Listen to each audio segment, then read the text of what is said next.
केंद्रीय नागर विमानन मंत्री माननीय श्री ज्योतिरादित्य सिंधिया जी,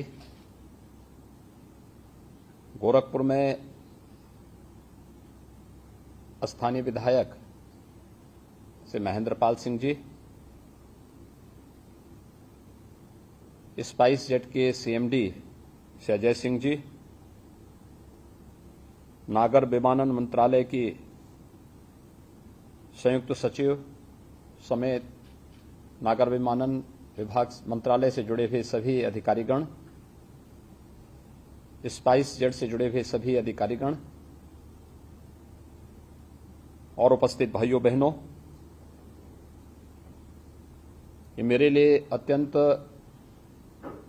आह्लादित करने वाला क्षण है जब उत्तर प्रदेश के कई शहर देश के विभिन्न गंतव्यों के साथ जुड़ते हुए दिखाई दे रहे हैं और उसमें भी दो महत्वपूर्ण शहरों का आपस में जुड़ाव,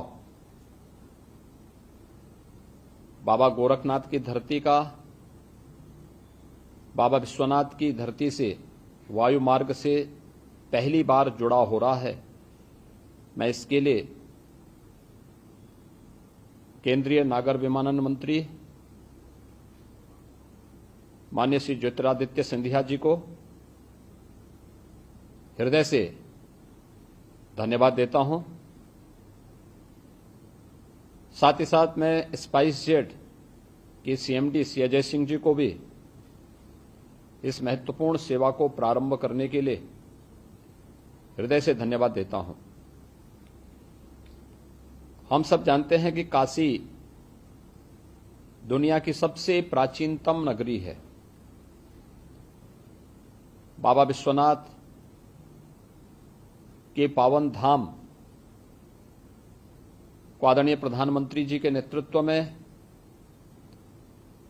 आज जिस प्रकार का भव्य और दिव्य स्वरूप दिया गया है, कौन ऐसा भारतीय होगा जो काशी आने के लिए अपने आप को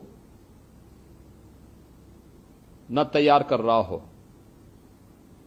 लेकिन आज के समय में बेहतरीन कनेक्टिविटी न केवल समय की बचत करता है बल्कि ढेर सारी उन संभावनाओं को जो हमें रोजगार के साथ और उस क्षेत्र के समग्र विकास के साथ भी जोड़ता है। हम लोगों ने इसे बहुत नजदीक से महसूस किया है। आज उत्तर प्रदेश के 9 एयरपोर्ट पूरी तरह क्रियाशील हो चुके हैं।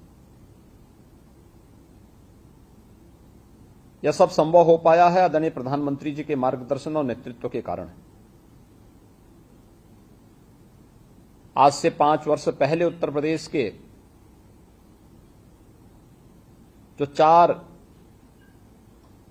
एयरपोर्ट क्रियाशील थे, उनमें से मात्र देश के 25 गंतव्यों तक की ही यात्रा संभव हो पाती थी।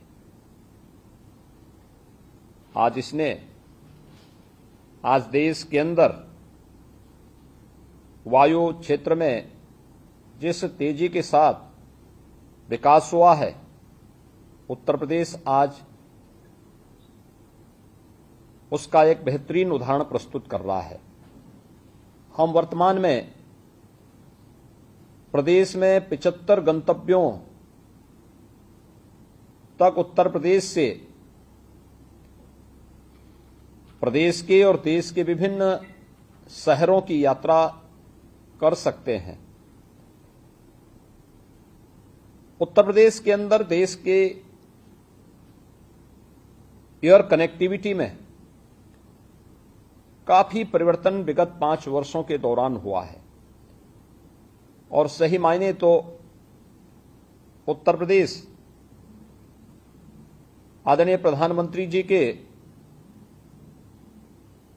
उस संकल्प को पूर्ति करता हुआ दिखाई दे रहा है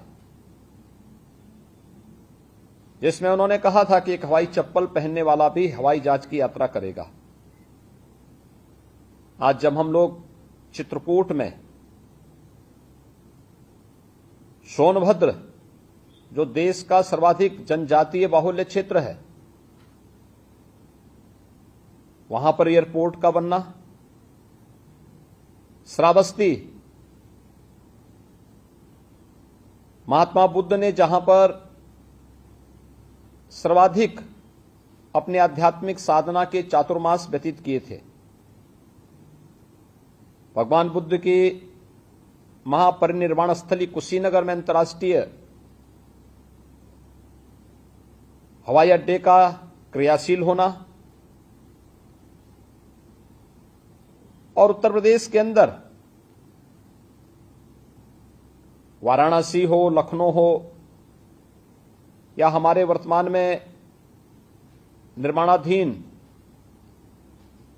जेवर इंटरनेशनल एयरपोर्ट नोएडा, या फिर अयोध्या में निर्माणाधीन जो हमारा एयरपोर्ट है, ये सभी उत्तर प्रदेश के विकास की एक नई कहानी कहते हैं।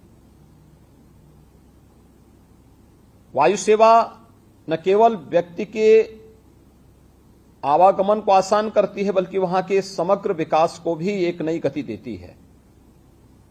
उत्तर प्रदेश के अंदर पिछले 5 वर्ष के अंदर विकास की जो एक नई दौड़ प्रारंभ हुई है,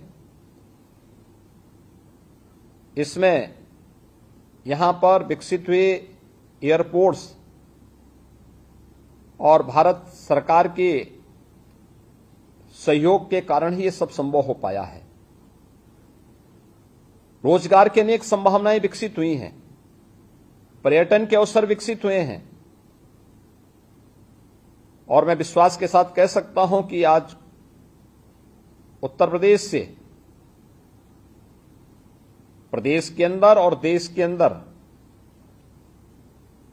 6 गंतव्यों तक की ये वायु यात्रा, वायु सेवा का प्रारंभ होना इस विकास की कहानी को एक नई ऊंचाइयां प्रदान करने में सहायक होगा। बाबा विश्वनाथ का धाम आज बाबा गोरखनाथ के धाम से वायु मार्ग से जुड़ रहा है,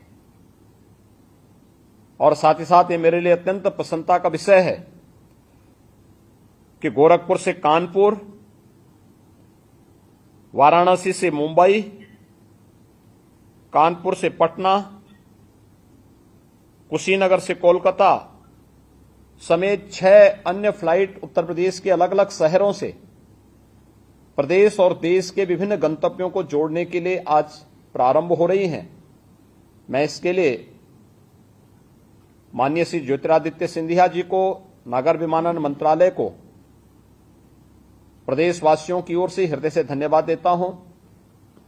स्पाइस जेट परिवार को, जिन्होंने शुरू से ही इस सेक्टर में अच्छी रुचि दिखाई है, आज वह हम सब के सामने भी है। और मैं बार बार इस बात को मानता रहा हूं कि उत्तर प्रदेश में ढेर सारी संभावनाएं हैं, इन संभावनाओं को आगे बढ़ाने की आवश्यकता है। मुझे याद है जब गोरखपुर की पहली वायु सेवा हमें प्रारंभ करनी थी, उस समय सभी सर्वे कहते थे कि गोरखपुर में पैसेंजर नहीं है, लेकिन मैं इस बात के लिए कहता था कि भी गोरखपुर में पर्याप्त मात्रा में पैसेंजर हैं, मिलेंगे। मैंने तो एक बार, मैं उस समय गोरखपुर से सांसद था, और उस वक्त मैंने नागर विमानन मंत्रालय के साथ इस बारे में कहा था। मैंने कहा उस समय उड़ान योजना नहीं थी, लेकिन मैंने ये कहा था कि भाई आप अपना एक ATR गोरखपुर दिल्ली के बीच में चलाइए, अगर यात्री कम पड़ेंगे तो बाकी जितनी सीटें खाली होंगी उनकी भरपाई मैं स्वयं करूंगा।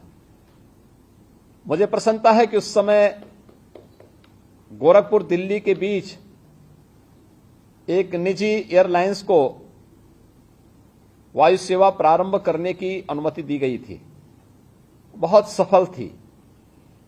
और आज गोरखपुर देश के अंदर जो ये सेवा आज प्रारंभ होने जा रही है, मुझे लगता है ये 12वीं वायु सेवा है जो गोरखपुर को वाराणसी से जोड़ रही है। ऐसे ही अन्य शहरों को भी जोड़ने के लिए जो कार्रवाई प्रारंभ हुई है, अभिनंदनीय है। गोरखपुर के नागरिकों को और गोरखपुर से यात्रा करने वाले उन सभी यात्रियों के लिए यात्रा तो सुगम बनेगी ही, आसान यात्रा के साथ साथ गोरखपुर और पूर्वी उत्तर प्रदेश के विकास को एक नई ऊंचाइयां प्रदान करने में सहायक होगा। मैं एक बार फिर से आदरणीय प्रधानमंत्री जी के मार्गदर्शन में, उनके नेतृत्व में नागर विमानन मंत्रालय भारत सरकार देश के अंदर एयर कनेक्टिविटी को जितना बेहतरीन और आसान बनाने का कार्य कर रहा है, यह भारत को दुनिया की सबसे बड़ी अर्थव्यवस्था बनाने में एक निर्णायक भूमिका का निर्वहन करेगा और उत्तर प्रदेश को मिल रही वायु सेवा की ये सुविधाएं उत्तर प्रदेश को भी देश की एक बड़ी अर्थव्यवस्था के रूप में स्थापित करने में महत्वपूर्ण भूमिका का निर्वहन करेगा। मैं एक बार फिर से ज्योतिरादित्य जी, आपका मैं हृदय से अभिनंदन करता हूं, आपकी पूरी टीम को धन्यवाद देता हूं। साथ ही साथ मैं सीएमडी स्पाइसजेट से अजय सिंह जी को और उनकी पूरी टीम को भी हृदय से अभिनंदन और धन्यवाद देते हुए विश्वास व्यक्त करता हूं कि उत्तर प्रदेश के अन्य शहर भी हमारे बहुत शीघ्र वायु सेवा के साथ जुड़ करके विकास की एक नई कहानी को आदरणीय प्रधानमंत्री जी की मंशा के अनुरूप, उनके विजन के अनुरूप आगे बढ़ाने में निर्णायक साबित होंगे। आज गोरखपुर में जो यात्री इस यात्रा का आनंद ले रहे हैं, उन सब की एक शुभ यात्रा के लिए मैं अपनी शुभकामनाएं देता हूं।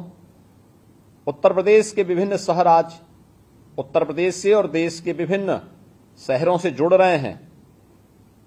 यह जो आसान जुड़ाव वायु मार्ग से हो रहा है, मैं इसके लिए एक बार फिर से आप सभी को हृदय से धन्यवाद देता हूं। जय हिंद। ज्यादा हवाई अड्डे विकसित हो रहे हैं। आपके इस विजन को, दूरदर्शिता को, यशस्वी नेतृत्व को हमारी आभार व्यक्त करते हैं।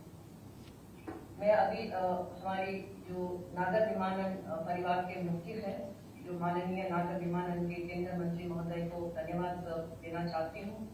उनके कुशल मार्गदर्शिता और कार्यनिष्ठता के कारण हमारे देश हवाई सेवा से ऐसे जुड़ रहा है जो पहले कभी नहीं हुआ था। उनकी इसी सोच को और उनकी प्रेरणा को मैं धन्यवाद देना चाहती हूँ।